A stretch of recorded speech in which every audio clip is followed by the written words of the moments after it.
Guys, നമ്മളിന്ന് കാക്കകൾക്കും പൂച്ചകൾക്കും വെള്ളം വെച്ചുകൊടുക്കുകയാണ്. അപ്പോൾ റഫാനെ കഴുകിക്കൊണ്ടിരിക്കുകയാണ്. ഗൈസ്, റഫാനെ ഇപ്പോഴും കഴുകിക്കൊണ്ടേയിരിക്കുകയാണ്. നമുക്ക് വെച്ചുകൊടുക്കാൻ പോകുന്നതാണ്. ഉരച്ച് കഴുകുകയാണ് റഫാൻ.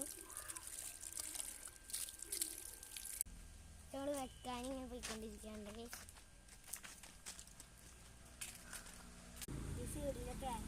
റഫാന് ചളിയൊക്കെ കളയ, സൈഡിൽ ചളി ഉണ്ട് കേട്ടോ, കളയാണ്. കാക്കകളല്ല, അവർക്കൊരു നല്ല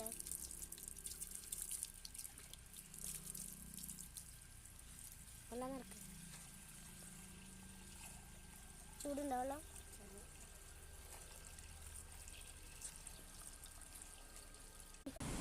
റഫാൻ വെച്ചോണ്ടിരിക്കുകയാണ്. വെക്കാൻ കേട്ടോ, അതിൻ്റെ മേലെ വെക്കാൻ പോവാം എല്ലാവരും. അപ്പൊ നമ്മള് വെച്ച് കഴിഞ്ഞിട്ടുണ്ട്. മേത്തൊക്കെ വെള്ളമായി, കുഴപ്പമൊന്നുമില്ല. ഒരു കൂടി